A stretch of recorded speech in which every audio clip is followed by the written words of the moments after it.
Kamen Rider Ouja. Kamen Rider Ouja is one of the main antagonists in Kamen Rider Ryuki, a 2002 tokusatsu series from the Kamen Rider franchise. His real identity is Takeshi Asakura, a violent and psychopathic criminal who becomes a rider purely for the sake of indulging in his bloodlust. This guy isn't just evil, he's chaos incarnate. He's not a tragic villain, he's not misunderstood, he's just an unhinged, violence-loving lunatic who wakes up every morning and chooses maximum violence. Takeshi Asakura was already a dangerous criminal before he became a rider. He had a violent past, starting with setting his own house on fire as a child. Yeah, real healthy hobbies there. He then grew up to become a full-fledged criminal with an extensive rap sheet that included robbery, arson, and of course murder. He was so dangerous that even his own lawyer was terrified of him.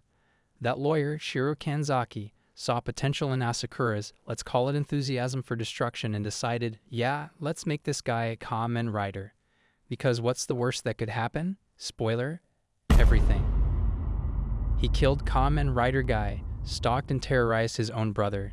He killed Kamen Riders Raya and Guy, then stole their monsters, making himself an even bigger threat. In the end, Asakura didn't even die a noble death.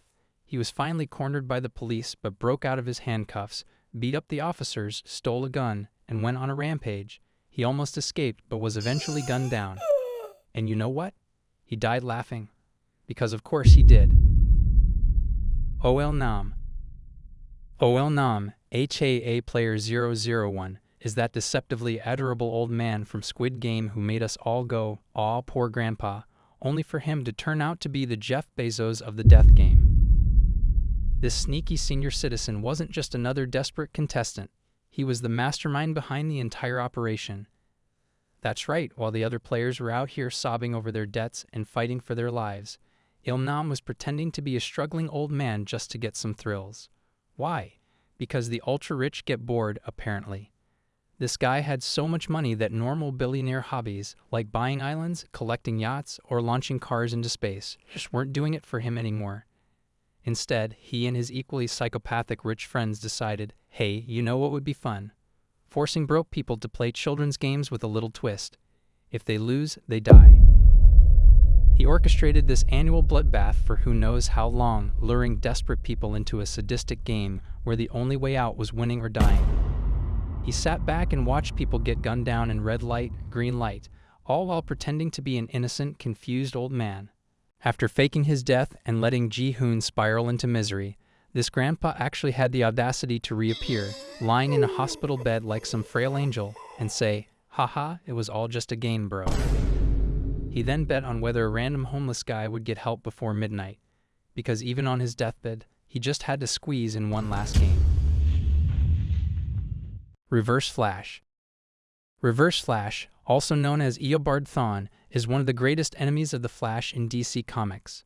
He is a scientist from the 25th century who created the negative Speed Force in order to replicate the power of the Flash, the speedster hero he idolized.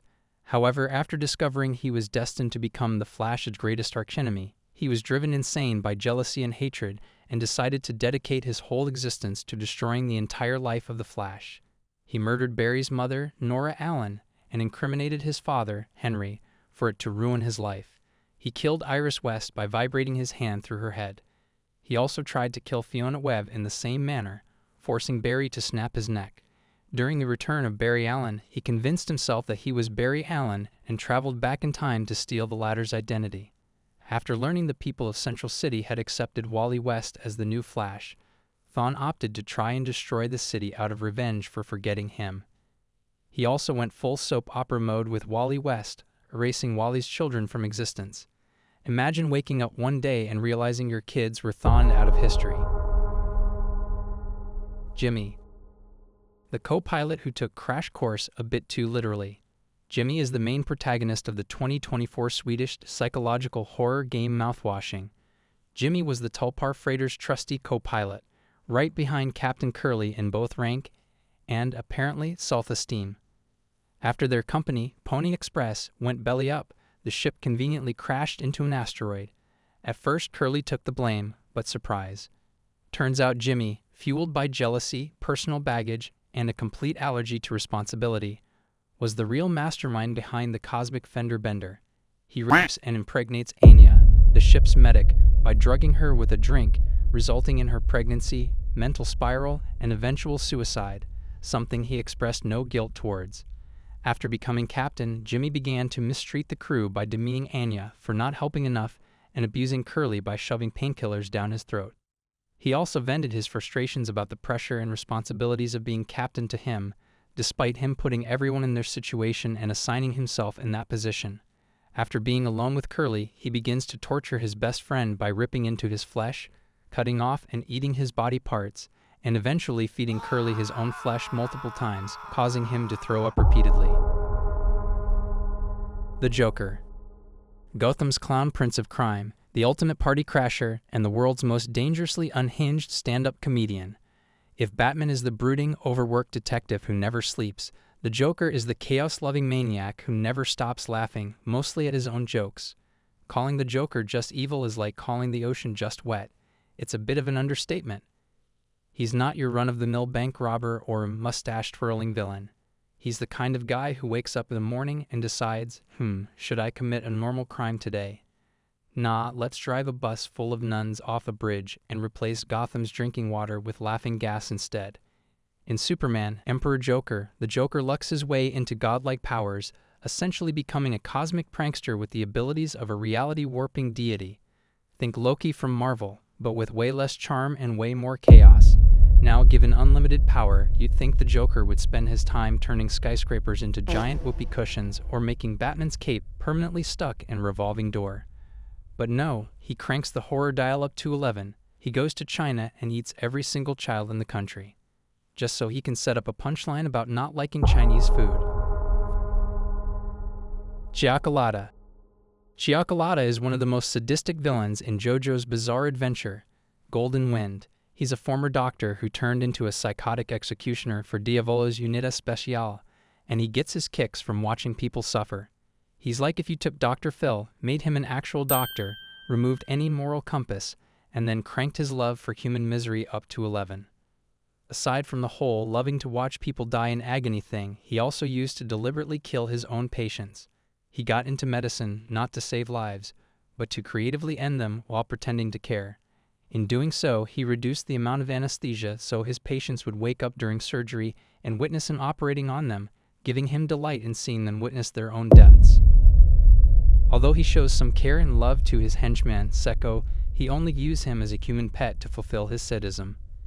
He doesn't even treat Sekko as a human, feeding Sekko with sugar cubes and playing catch games in a way of taming dogs, making their relationship twisted and toxic. Even Diavolo, someone who himself is pure evil, is absolutely disgusted by Cioccolata's vile manners and only deploys him if he has absolutely no other choice. Fang Yuan. Fang Yuan is the protagonist of Reverend Insanity, a Chinese web novel written by 古真人. He is a ruthless, pragmatic, and highly intelligent goo master who prioritizes his survival and pursuit of immortality above all else. The story follows his journey as he reincarnates back 500 years into the past with all his memories intact, allowing him to manipulate events to his advantage. In a world where everyone is already a backstabbing, power-hungry maniac, Fang Yuan simply takes it to the next level. He's the final boss who showed up in the tutorial and refused to leave. Morality? Never heard of it. Mercy? Only if it benefits him. Friendship? He'd rather befriend a venomous snake. At least they're predictable. He turns a wholesome family gathering into a horror movie where everyone gets front row seats to their own demise.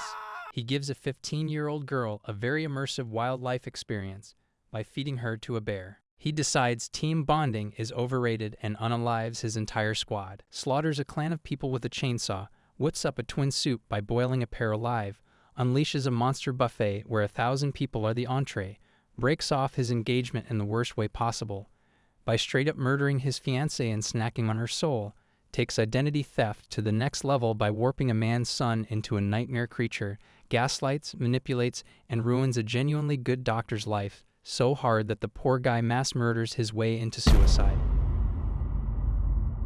Giygas. Giygas is the main antagonist of Earthbound 1994, also known as Mother 2 in Japan. He's essentially a cosmic horror wrapped in a red, swirling mess of nightmare fuel, a being of pure evil and destruction that defies traditional villain tropes by being less of a character and more of an omnipresent, mind-shattering force. Aliens yoinked baby Giygas and a human couple, George and Maria, who basically became his space parents. George, being a nosy human, secretly studied the aliens' PSI powers and then pulled the Great Escape back to Earth. For the next 80 years, George became the ultimate paranoid grandpa, building gadgets and preparing for an alien smackdown. PSI started popping up on Earth, which really ticked off the aliens. So they sent Giygas, now all grown up and ridiculously powerful, to reclaim it. The catch? He had to let go of his love for Maria, making this whole invasion one big tragic family drama. Giygas, already unstable from his guilt surrounding the loss of Maria, exerts such tremendous evil power that it destroys his entire being, including his mind, causing him to become undefinable by human standards. Giygas has come to symbolize fear in the hearts of gamers.